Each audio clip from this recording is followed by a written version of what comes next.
different approach to talk about technology and cybersecurity and so on. And what I'd like to talk about is really this fourth industrial revolution.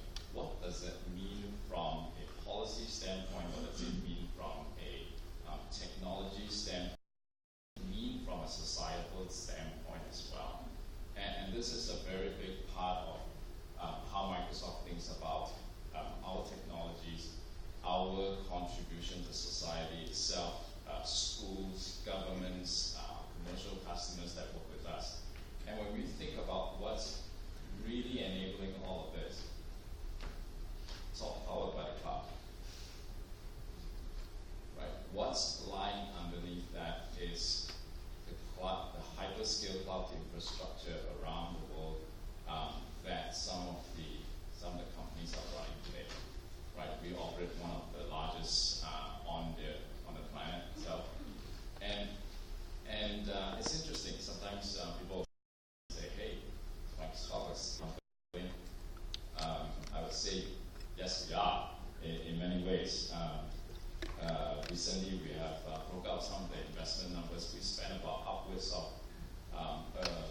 US $1 billion in terms of investments and acquisitions and technology development in security every year. Right? So it's combined. Some of the security companies out there are probably larger than that. But why do we do that? It's because we are serving a lot of customers with our technology, and we have a responsibility to make sure that the usage of it, the experience of it, the security of it, it's all there. So security is built into the products itself, not as a bolt-on. Well, recently what we did was that we open sourced our secure development lifecycle to all the engineers around the world. What does that mean? It helps companies, ISVs, developers to be able to learn from us how to, and we just share with them how to develop products with security built in from day one. And it's not buying another additional bolt-on, whether service or appliance or something like that. It's really have to be built in from day one, right? So what I just kind of provide a backdrop is this whole thing around technology is disrupting everything. But what it means as an industry or as a society, we've got to think the opportunities, but also the challenges itself. Right? So Satya Nadella, our CEO, as a company, we're reaching deeper and deeper into the culture of the company and what does it stand for and what's our responsibility towards the industry as well as to our partners and our customers and the countries and the governments that we collaborate with and we do business in. Because when we think about this, the pace of technology has changed, just like the pictures that I've shown you earlier. The trend of job displacement is very high right now. Some of the skill set that I possess, that I know, 5 years ago or 8 years ago, is no longer relevant in the context of today's implementation of IT. It's in fact it's an insecure way of doing it now, and the implementation, the architecture of what I know 8 years ago is no longer relevant because the criminals have all advanced way beyond that. Remember that chief operating officer that I talked about at some of this? They have trainings too, They have all their awareness and all that kind of stuff, and they teach that stuff very well, right? So it's a cat and mouse game, unfortunately. But what it means is that we have to embrace the pace of change that's happening today, because we have a responsibility of, protecting, whether it's our citizens, protecting our customers, protecting our employees, and protecting our family members as well. From cybercrime, simple things. Even as a parent myself, I have to talk about cybercrime with my kids, 11-year-old and 8-year-old. What does that mean? When they go on an online game and they're playing with friends, and some people that are not known. And I've seen it happen. They would ask them questions to review details about themselves, right? And this is in, what is that? Clash of Clans, yes. It's scary. It's scary in that sense. So it happens to all of us, right? So it's very important that we know about that. And I think the key thing is that when we think about cybersecurity or technology, things like that, we have to really think about what is meant for the good of humanity itself. So one of the things that we launched recently, and you can find it online as well, is this whole notion around a cloud for global good. So this is a policy roadmap recommendation, 78 recommendation across about 15 policy different areas, and I'll quickly share with them what it means, because cybersecurity is featured very heavily in that. You can download the document itself. It's actually a book. I didn't bring the book today, but it's actually a book that we use to engage with governments around the world, companies around the world.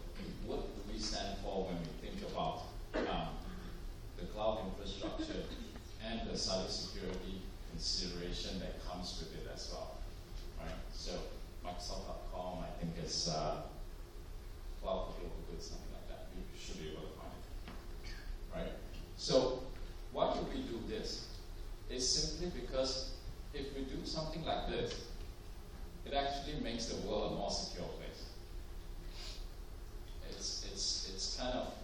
It's you don't think about security as in just in the hands of a couple of IT security professionals, and that's it. You know, the rest of us don't care about it, and we don't have to bother with it. It's somewhere in Lawrence's IT department's hands, and the rest of us as employees don't have to worry about it. No, it's not. It's everybody's responsibility itself, and we cannot leave anybody behind. And like I emphasize again, the recent geopolitical situations around the world clearly demonstrates that, right? So we believe in a trusted and responsible as well as an inclusive cloud. What does that mean by that? Let me just quickly go through that. Technology will only be used if you trust it. You buy technology, you use technology, you buy from a company, you buy from this hawker center store, you buy from this default task, store owner, because you trust the person, you trust the hawker, you trust the vendor, that they are going to take care of you, they're going to provide you with products that can be trusted. And when we think about this at Microsoft, we look at trust from how do we handle things like personal privacy itself. We declare that on our website very clearly in very simple language. On Microsoft.com/Trust Center, you can read about how do we handle privacy, how do we handle compliance, how do we handle our security, as well as what are we transparent about when we talk about access to data and stuff like that. That's the standard that we want to set across the world itself, right? So modern cybercrime prevention itself. International cybersecurity norms. What does that mean? So unfortunately, humans as ourselves, we have the ability to invent great technology, but we also have the ability to weaponize any technology that we invent, right? Nuclear fission and fusion will weaponize that. IT technology will weaponize that. So some of these are discussions that we're taking to governments around the world to say, look, I think if we weaponize some of this stuff, it's not going to be good, right? It is a policy type of discussion that is really very deep, and it cuts across the whole entire planet itself, because we're trying to bring more and more of the population onto the internet. But if it's not a safe place for us to connect, collaborate, and work together, then we're going to leave a lot of the human population behind, and that's not a good thing to do.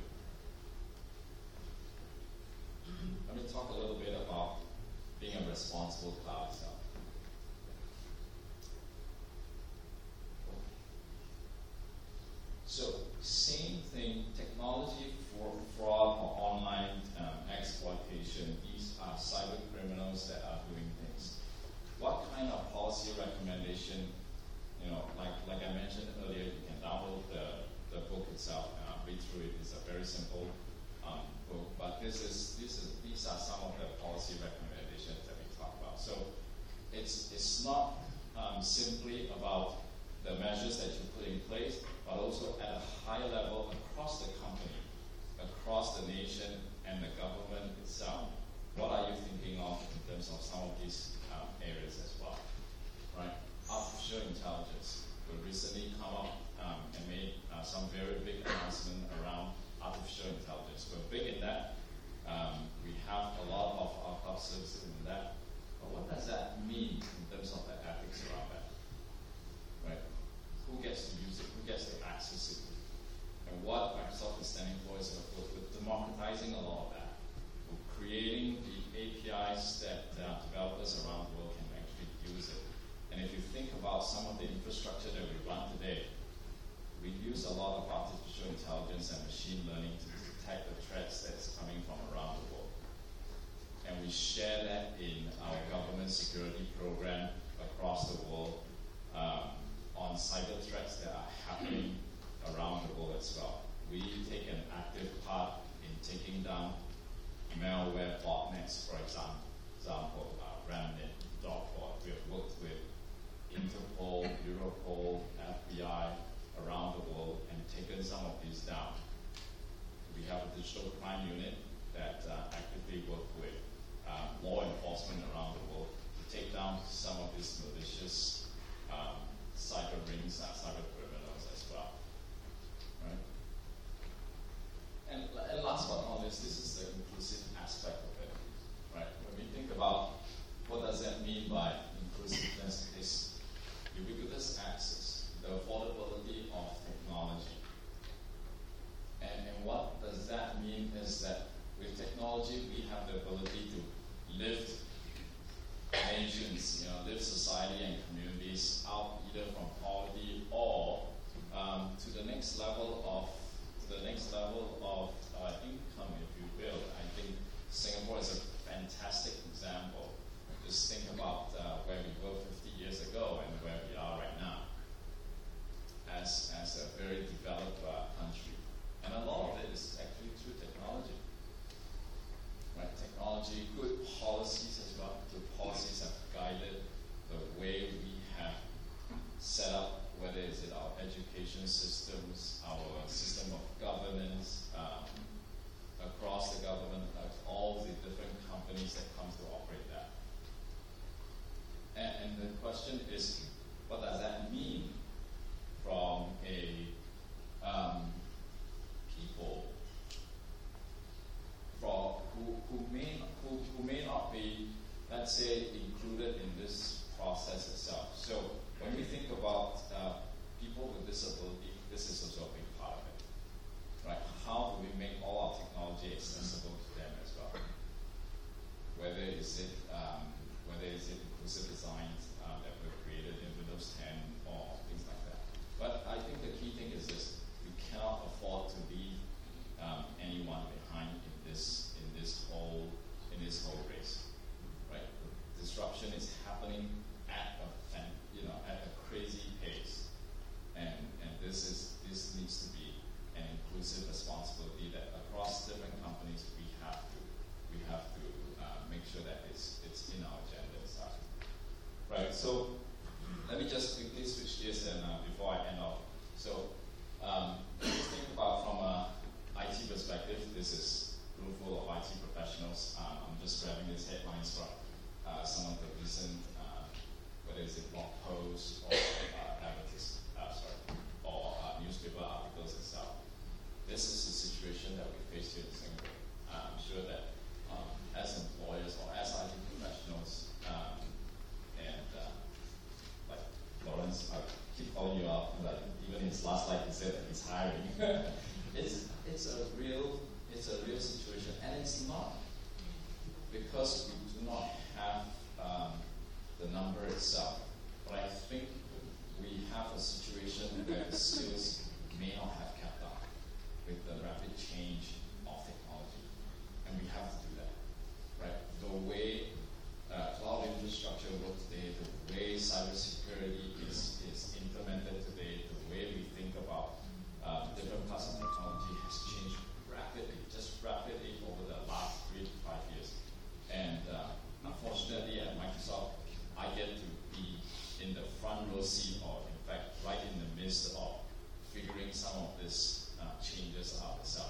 So think about quantum computing. This is one example that some of you will probably be familiar with this topic itself. Quantum computers will break every single encryption out there. Yes. Every single one of them. So guess what we're doing? We are researching into quantum proof encryption. Blows your mind, right? When I talk to the R&D guys, it's always like, oh my gosh, this is just mind-boggling. But that's the reality that we have to face. If we sit around and wait for something to happen to us, then we are the proverbial, frog in the boiling water itself. We didn't know that the temperature was rising like it is today.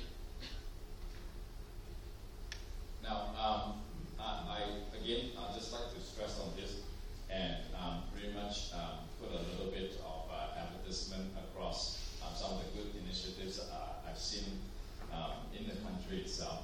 So, key thing, it is everybody's responsibility. Think about how you are updating your software, your browsers, how your email practices are like and things like that. But I'll do one advertisement for what Singapore has done around cybersecurity itself. Do you guys know this? Yeah. Okay, that's a good thing. It's very, very important, right? Because it's one of those things that in this current day and age, everybody has to know about it, right? And it's good that we're promoting this kind of cybersecurity, cyber-safe awareness across the country itself, in the schools, with our children, in the community, in companies as well, right? Last month was cyber awareness month itself, so there's a lot of activities that took place on that. And the thing is that at Microsoft, our commitment to Singapore is a very, very strong one. Recently, what we did was we launched the Combined Cybersecurity and Transparency Center here in Singapore. What does that mean is that we have a formal facility right now here in Singapore to engage with our customers, our enterprise customers, all different sizes, as well as the Singapore government as well, on some of the very detailed aspect of what's happening around the world in terms of cyber threats. And also at the same time, if you're not aware, we have this thing called a government security program, where we open up our source code of our products for inspection and testing. Windows, Office, SharePoint, and also online access to a lot of different products as well. Because we want to establish that trust, that no backdoor is being built into any of our products. Our random number generators behave like the way they're supposed to do. The security protocols inside are there, and full inspection, right, by governments around the world. So one of the endorsements, for example, the U.S. Department of Defense has just awarded to all the personal clients of their employees, 4 million of them, right, and full implementation within a year. A couple of days ago, the Italian Department of Defense as well, right, they will beat the operating system with that, and we have proven that Windows 10 is the most secure operating system on the planet right now. But we're not going to rest, because it's going to be a tough one. We're going to continue to work hard at improving the product, because like I said, it's a cat and mouse game. The criminals out there are really, really good. So we have to pit our best against them as well. And with that, okay, I got the. Please wrap up. And, no worries. So let me just do this. How do I?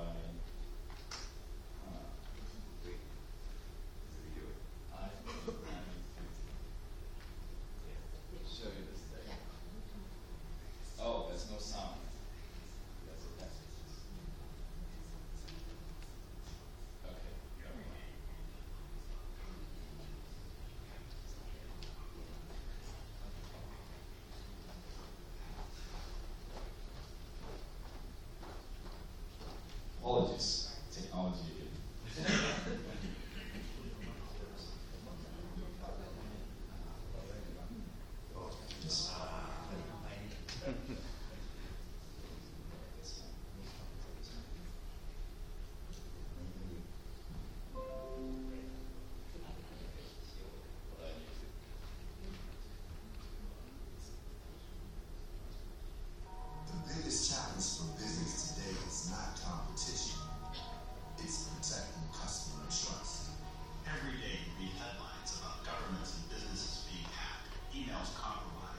Microsoft Cloud to visualize information so we can track down the criminals. Using our advanced analytics tools, analysis that used to take days to run, we can now see in real time. And we're building what we learned back into the cloud to make people and organizations safer. When it comes to the cloud, trust and security are paramount. Our passion is making life tougher for cyber criminals and making it safer for you and your customers.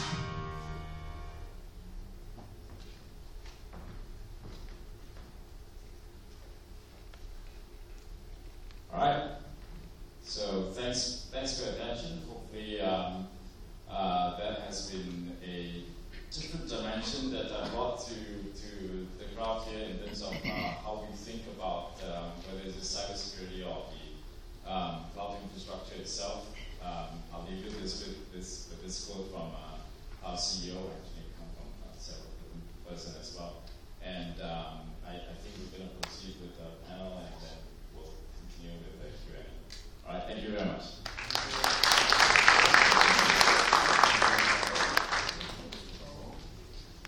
Next, we'll have a panel discussion on how can enterprises play a more active role to create a secure cyberspace in Singapore. So chairing the panel discussion is Mr. Chai Chin Loon, Senior Director, Government Cybersecurity Group, Government Technology Agency. Joining him on stage are our panelists, which are the three speakers this morning, Mr. Lee Yee-Hon, Mr. Lawrence Ng, and Mr. Richard Koh.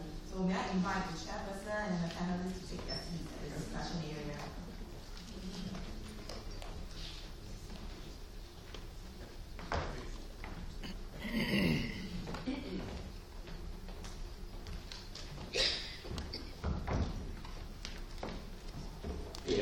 Very good morning. Hope you have found the talks useful so far. But just before we start, I would just like to have a sense of the crowd. How many are cyber security professionals, meaning your full-time job is taking care of cyber security? Okay, about 20%. How many are those that have part-time jobs doing cyber security? Okay, about 10%. And how many are IT professionals? Okay, I presume the rest are non-IT but doing things that requires the use of IT. The reason why I'm asking that is that cybersecurity can be very, it covers a very broad spectrum.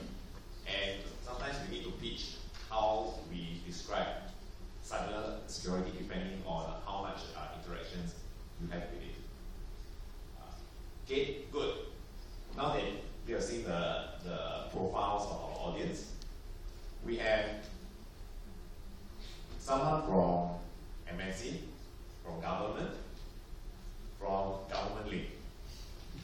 I think we have a very broad spectrum and covering all the key areas in our topic of discussion about making the cyberspace in Singapore safer.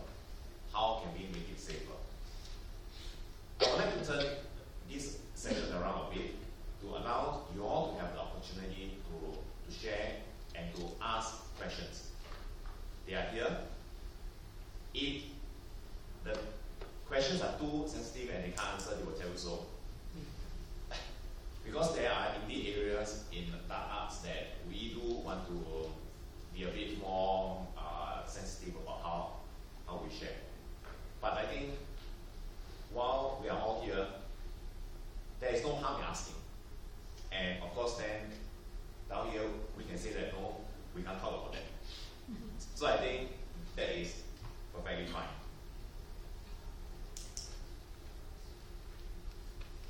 Okay, let me start off with just a question to all three of us first, setting the context that as an enterprise in Singapore, we have a few responsibilities, right? We have the responsibility to protect our enterprise. And as Lawrence has described, the work is not easy. We also have the responsibility to being used to attack someone else. And I think progressively that is becoming more and more of an issue. And because of the world we are living in, there is greater of physical cyber engages. And Lawrence spoke about that, where a cyber attack can have severe physical consequence. Let us look at it from all these three spectrums. And shall we just have a quick talk about that, your thoughts on the three responsibilities. Microsoft is one huge organization. You protect yourself, you ensure that you are not being used as a tool to hit other people as well. I'm trying to see if I can remember all three. Yeah, so in many ways, thanks for the opportunity and the opportunity to speak with you all and to interact more on this topic itself. Yes, I think we have the responsibility of protecting ourselves as a company. In terms of how we keep our employees safe, how we educate each and every single employee itself. So very similarly, like what KSA has done in terms of educating their employees, we do a lot of that. I think it's very important for them to recognize the kind of vulnerability that can be out there, or the kind of malicious attacks that can come through as well. And at the same time, from an infrastructure perspective, because we have to use the products that we sell to our customers, right? It's a very important aspect of it. Internally, we call it dog fooding. We use a lot of the products that we sell to our customers. But what it means is that we have to really bang at it and make sure that it is safe, it is secure before we release it to our customers itself. But at the same time, in the networks itself, we're starting to use quite a fair bit of machine learning and artificial intelligence to look at behavioral models, like some of the panels have talked about, and we have built that into the services that we provide to our customers as well. If there are suspicious insider threats that's happening, whether is it users logging on at the wrong time, or it's not quite the expectations, or there are downloads of data that shouldn't be occurring, then we should have the ability to be able to find that out. And fortunately, we have the kind of infrastructure to be able to do that. At the same time, with customers and I guess governments as the next part of it, with our customers, same thing when we think about the products that we release to our customers itself. It comes with the security that has already been built, with all the consideration and all the use case scenarios that so, and we share transparently about how we handle things like security, compliance, and privacy itself. So we're very transparent about that. And I think on the government side, I had an opportunity to explain quite a fair bit of that in my talk earlier. I think that's a responsibility as a global company that operates in a lot of countries around the world.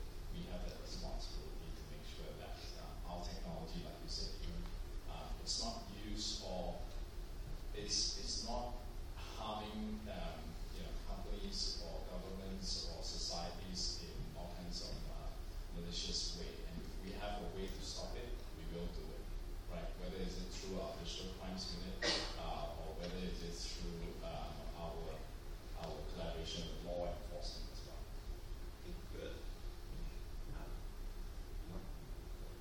Good. CSA is set up on the 2015, and so CSA is supposed to be in charge of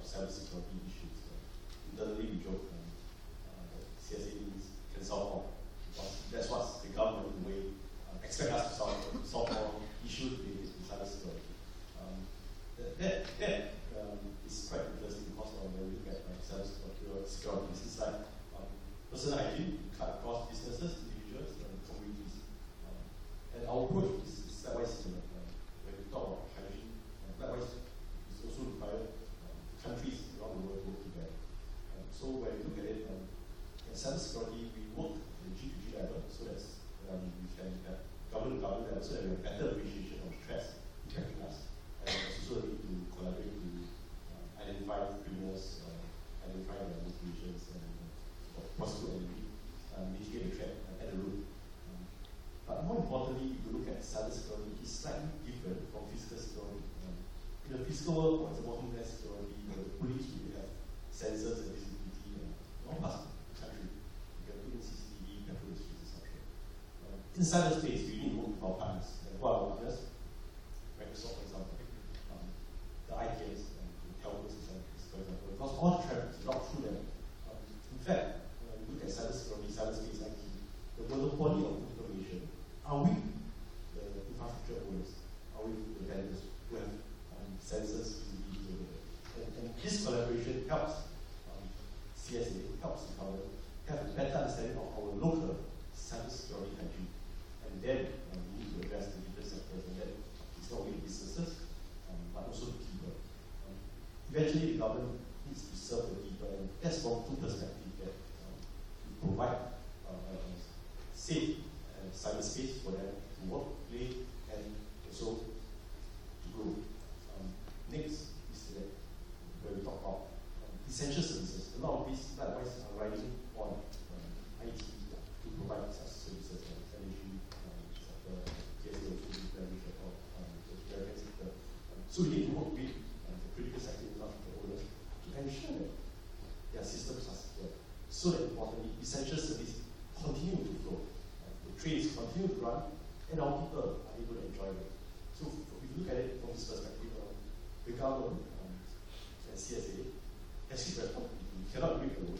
We do it with system agencies like GovTech and to address responsibilities, both with regulators, not to regulate the operators, but to work as a community so that we can better improve and enhance the security posture. Importantly, the government needs to come in to provide visibility on threats which are beyond what we call the routine threats or street police, etc. There would be, and there are state-sponsored threats, and we cannot expect organization at that level to address state-sponsored threats. The government will have to lean forward to work with them to investigate and to advise the government. I kind of lost the question. But I think snippets of it will be what is PSA doing to be the response to the organization. So I think the bulk of my response is already provided in the slides. But I guess over and above that, we are the GLC, but I think we would like to think that we are also MNC because we also do have outfits in many other parts of the world, although my job is primarily Singapore focused. And actually from MNC perspective, we are internally also trying to reach out to see how we can actually leverage on the practices that are here to try to also influence my counterparts in other parts of the world to be able to achieve the same kind of standards that what Singapore terminals have actually achieved. So in that way, I think this is what, at the macro level, what PSA is doing to become a responsible organization. The other part which I think we really touch on is that how are we reaching out to our ecosystem? Of course, the government agency, no need to say because they are the ones that tell us what to do. But the flip side of it, about they are part of our customers who, other than the big shipping lines, they are also the smaller shop of better mom and pop shops that have a single operator. The CEO is the CIO, is the CFO, is the CFO, and they employ part-time staff that comes in on a per hourly basis. And these are the other than the education that we want to reach out to them. I think part of the consideration moving ahead is how can PSA lend weight to perhaps intercede on certain more established agencies in Singapore to be able to collaborate to upskill some of these smaller stakeholders so that they can also be adequately protected. And I think this is, you can see as a corporate responsibility, you can also see as a way of PSA reaching out to try to improve and contribute to making the whole of Singapore safer as a whole. Okay. You have heard them sharing about their experiences. I would like to open up any questions you would like to ask us. 3 experts are here. Steve.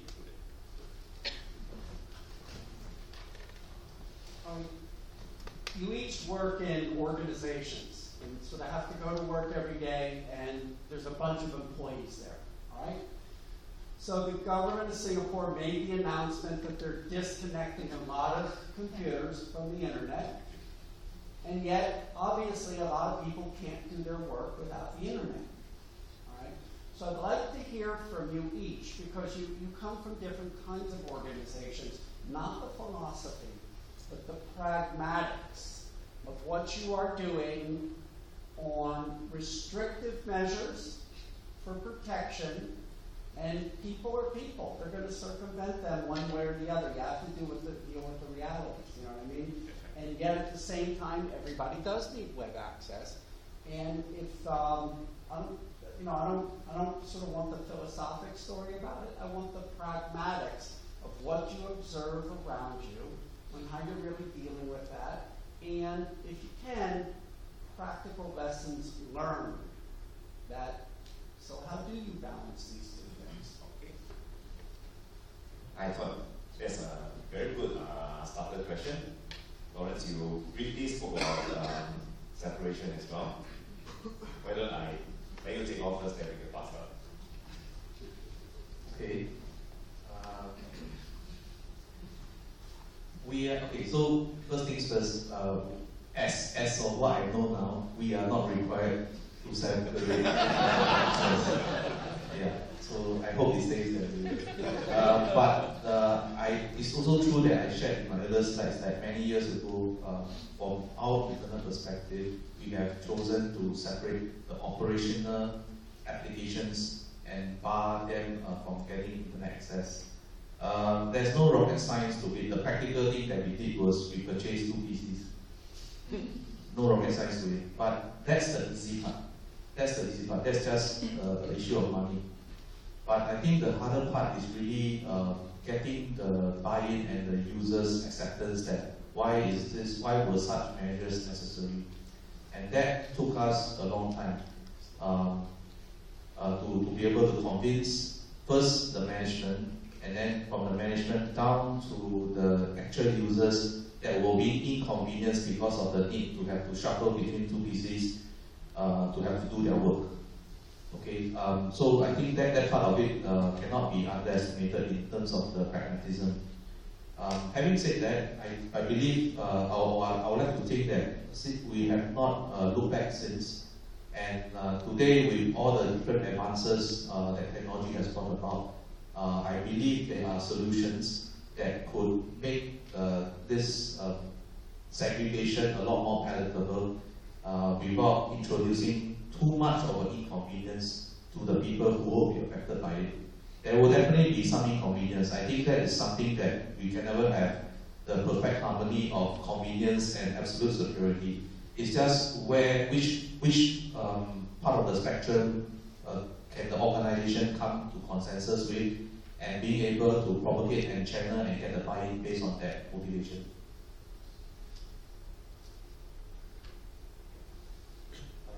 From the government perspective, we are working with GovTech inside to implement this.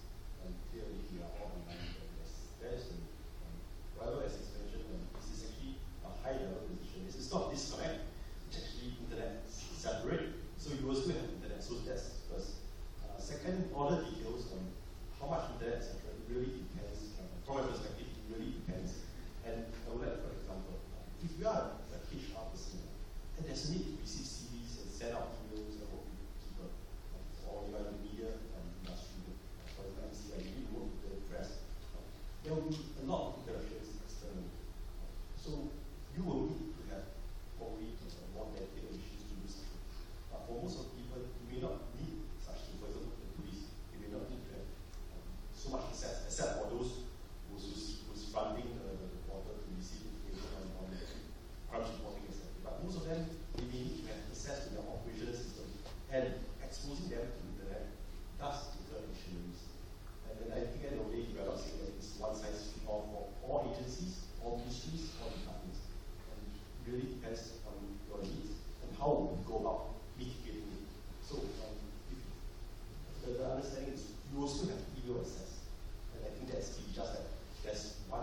So I think implementation-wise, I think it's not a challenge because clearly there's technologies and solutions out there. The key question is to get the buy-in from the users.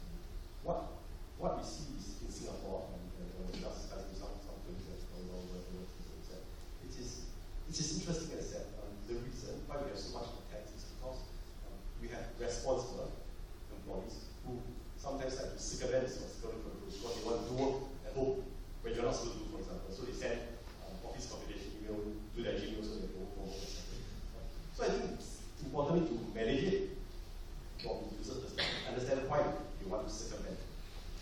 And from the top down, having management to tell them what's right, what's wrong, how do they at the same time not lost. So I think getting the buy-in both ways, getting the communication on the is important, and also showing them that there's a viable way to achieve the similar outcomes. Okay, so concentrate on the 2 points, pragmatics and lessons learned. Right. So I think from a Microsoft perspective, we do the same things in terms of protecting our most sensitive information, and obviously that's a lot of software code and stuff like that. Believe it or not, yes, we do air gap some of those systems.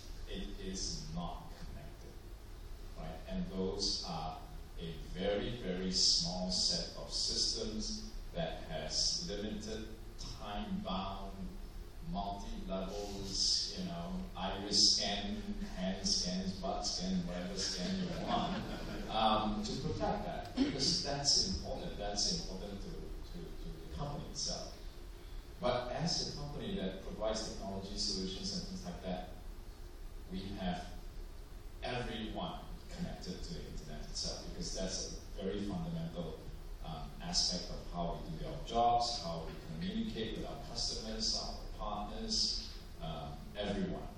And how we do it is through the sophistications and security that we built into the products that we use with our partners and with our customers, whether it's through email like Office 365. If somebody is forwarding emails to their Gmail, we know. Right? If somebody is forwarding something to something that's personal, we know.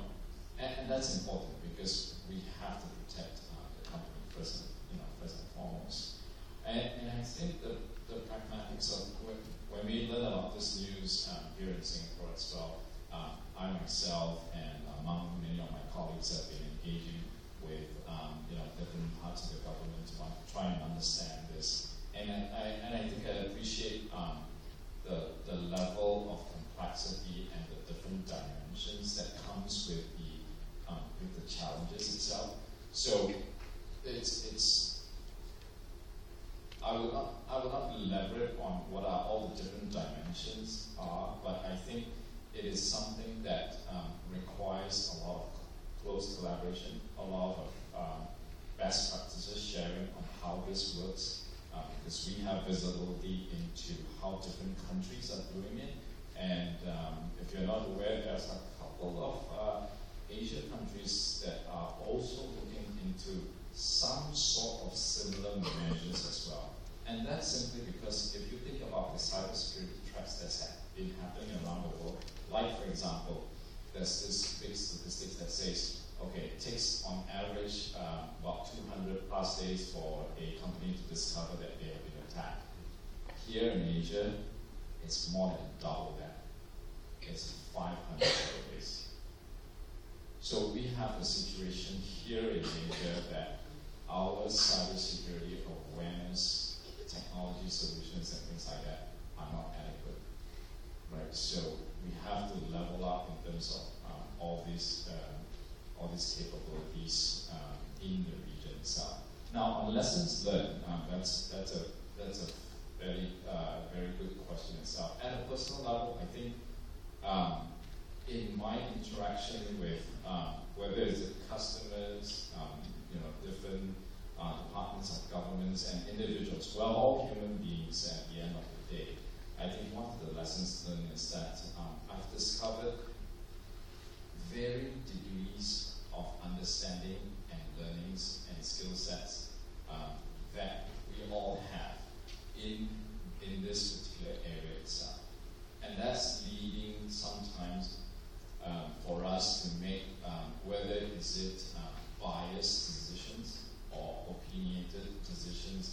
that may not have been fully informed. And that's not fault of any single person, if you will. A lot of time it's just the exposure to the knowledge of how things work, how technology works today, versus 3 years ago, versus 5 years ago. So I think the responsibility lies in us, in the industry as technology leaders, to elevate that deep, deep understanding of how technologies today work today. So that's a big lesson learned for me, because then, as a company, as Microsoft, what we know in terms of how technology works today then has to be shared with our customers, with our government partners. And we have to do this in a way that's respectful of the kind of geopolitical situation that the country is in, that is facing, and then say, okay, how can we work closely better together in that sense? So that's a huge lesson learned for me in recent times. Okay, great. And I think as a extension on the internet serving separation is really just one of the issues that we in the cybersecurity space have to handle. We are really attempting to balance security, cost, usability. All these three dimensions will pull us in different directions, and as an organization, all of us must accept and decide the amount of risk that we are prepared to take from a security perspective, the amount of cost that we are prepared to pay to achieve it, and the amount of inconveniences or the usability that or functionalities that the business needs. And that balance, every organization must make that decision because it has impact throughout. And that, in a sense, elevates cybersecurity away from just purely technical. It has to be a decision made by the most senior part of the management. Yeah. Yes. You have something that? No. I have some comments regarding the presentation that Lawrence gave. I mean, they talked about risk-based security and framework, right? So when I talk to polytechnics and government agencies, they are usually compliance-driven rather than risk-based. So how do you move away from compliance to risk? So even if you talk about a new risk, they say, hey, government is not asking me to secure this, so I'm okay, I'm covered. So this is how we want to change that, because I'm hearing it again and again, and we're talking about cybersecurity, we have to take a risk-based approach. So at GovTech or PSA or other agencies, other companies, how we are asking these government agencies who are short on resources, very short on resources, but we are asking them to do a checklist approach for security. How are we going to help them with a risk-based approach?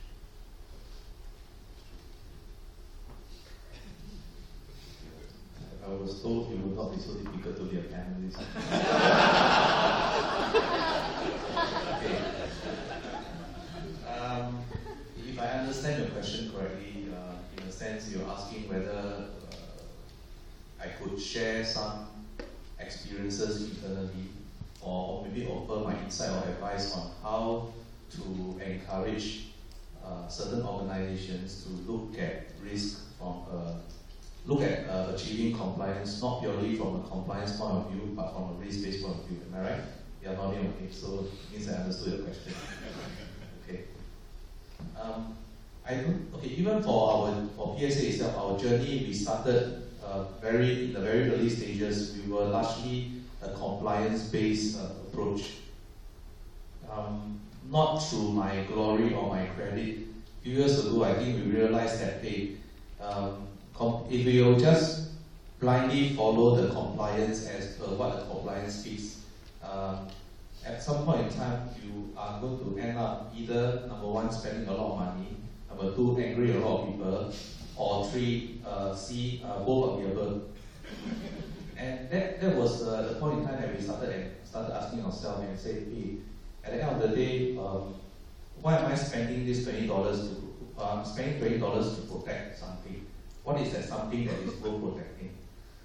So I think that was the onset of why we started to formalize that framework and ask ourselves, we have to transit away from the very traditional compliance-based way and try to, as hard as it sounds, quantify the cost of doing that compliance, or rather the cost of not doing certain things, of violating the law, so to speak. There is no, I don't think I can offer a magic formula because it differs from business to business. But I'm sure there are people around the club here who do risk-based consulting, whatever. These are the people that probably you can link up to. But it goes down to really trying to walk through the process of understanding how much risk, what is the cost of risk to the organization. And from there, when you try to objectively go through the iteration, it's not going to be one-time iteration and okay, that's it. Because people will be skeptical about the amount that you put. Are you putting a high number to scare me so that I believe you? Or are you really genuinely putting a number that is factual, objective, and is directly applicable to the business? So take example, take PH example. How much does 1 minute of downtime caused by security breach translate into dollars and cents? Okay. If you have that number, then you have moved one step closer towards being able to achieve how much investment you are willing to do, and to a certain degree also be able to calculate some kind of ROI for the investment that you put in. It will never be cutting down the risk from 100% to 0. But again, that's where we had struggled, and we are still struggling in terms of, okay, from 100% to 60%, what is the probability that we are reducing? How much do I shave off that 1 minute? And you just have to look at it, and through that process, we have come out that 5 pillars, and these are the 5 that we think were the most directly and most impactful to PSA, and hence we have gone on the approach in the past to try to address these 5. But these are the 5 main pillars. What you do not see are also a lot of smaller pillars that hide behind the scenes. Hope I've been able to answer the question to a certain degree. Anyone else? This is something I read from Gilbert Thompson's statement. I think it's somewhat related to compliance because it's talk about best standard, best practices. And what Gilbert said is that everyone complies with best practices. Are they all at the top? It seems not, because we're just doing that to average. So best practices may not be the best. If you look at our activity, it's more the lowest common denominator. And likewise, if you look at the big companies which breach highways, etc., I'm quite sure they passed their compliance or test for the past 2 years.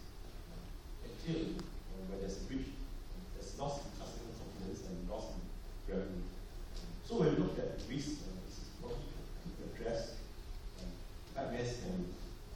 And if you have nightmare scenarios and lock in and you address it accordingly, then you'll be quite confident that when similar incident happen, you will have confidence to quickly mitigate it and recover and gain that customer's confidence in this case.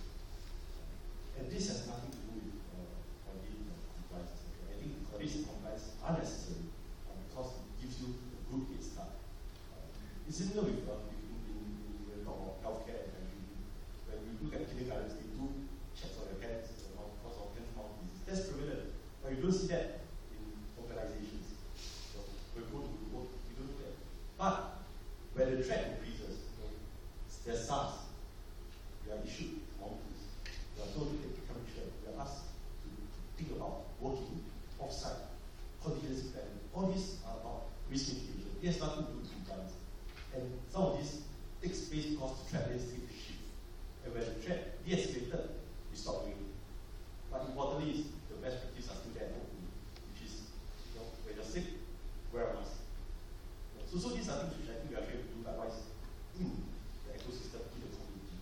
And having best practices for extended compliance, these are necessary. But we have to do more, I think, because threat has changed. So I think that's a fundamental message. Okay, I'll make it real quick, right? I'll be just a little bit more provocative, but it's a good point that Lawrence brought up. Human nature, my nature, it's lazy. You all agree, right? Compliance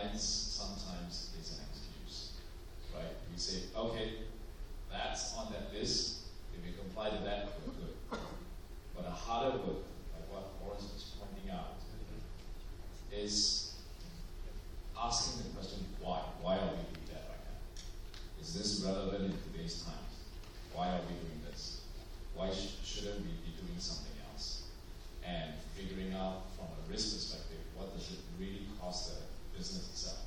Those are hard work, right? It's like me trying to ask my kids to clean up the room, and they'll keep asking me why.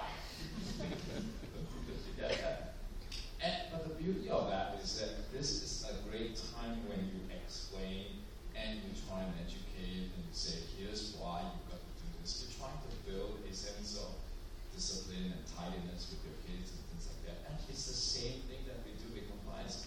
If we are looking at a piece of document and in your daily jobs, and just happen that there's a list of checklists that you want to go through, and you just want to go through that checklist, that's not doing our job. Absolutely not.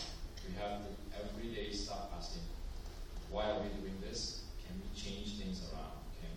Is this really necessary, or is this something else we need to do more on a regular basis? So I think I'll bring the human nature side of things into that. Let me throw in one more example since Richard brought. Maybe this could relate even better. I'm sure all of us have taken up insurance policies. So the compliance is you must have an insurance policy. But how much do you insure? How much do you insure? I'm going to bet every last dollar of mine that all of us have insured for different values. Some of you, maybe you think that your lifestyle is 2 million, so I want to insure myself for 2 million. Well, others say that, I don't care. I'll just go when the time comes, so I'm not going to bother by too much. So again, the quantum of the insurance is your appetite for risk. How much do you think is enough? And that varies from organization to organization. People can tell you, yes, it's the best practice, you must have an insurance policy, you comply. But is compliance by taking up just a policy sufficient? What about looking at a specific topic? Good point. I have a question. I think all three of you mentioned about education, the awareness training. Hopefully my question is very simple for all of you. In terms of awareness training and education, right, educate the employees, even the customer, I think Microsoft also got customer as well. So my question is very simple. How successful is your education program now? And if it's not, how much more you want to, you wish to do so that you can build an organization culture? Very good question. What is that? Let me just add, I read a lot of statistics that the phishing exercises that we companies conduct, it's very helpful to bring down the numbers. But after a while, it plateaus.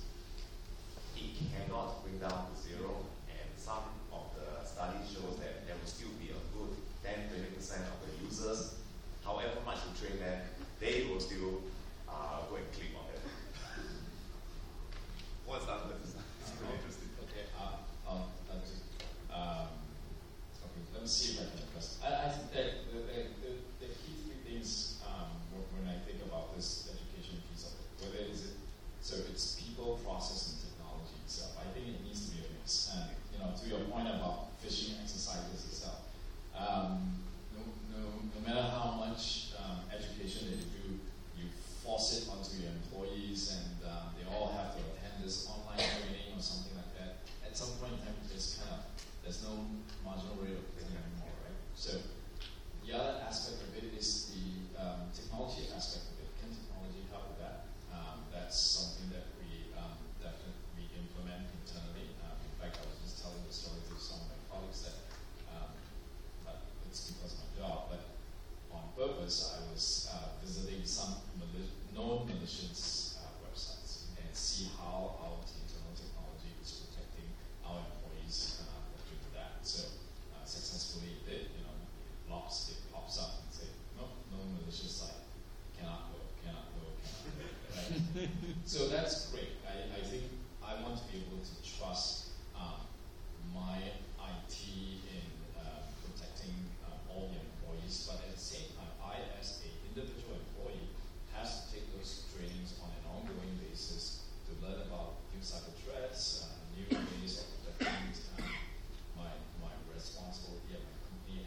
we don't have a magical indicator that can measure the effectiveness at this point in time.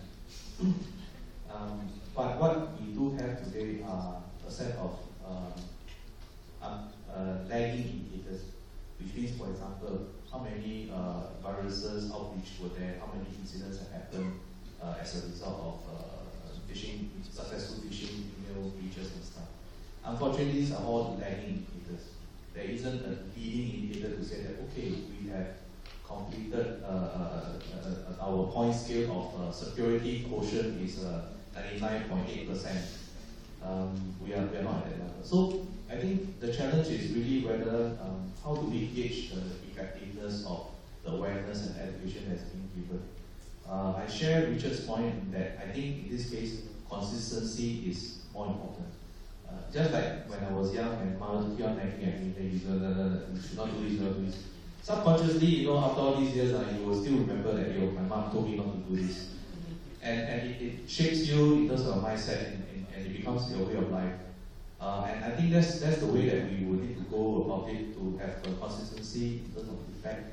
Perhaps in a couple of years, what we could do, again, to try to influence the success of this user training would be to perhaps, my bosses are not here, but perhaps to have the budget to say that can we mandate 2 hours of security awareness training, lock people in the room, if they can't pass the quiz, they can't get out. So that that really drives the mentality that, look, this is something that we're taking very seriously, meets the other stuff. Because the basic stuff, today every new employee that joins BSA, have we incorporated security awareness as part of their orientation? Yes, we have.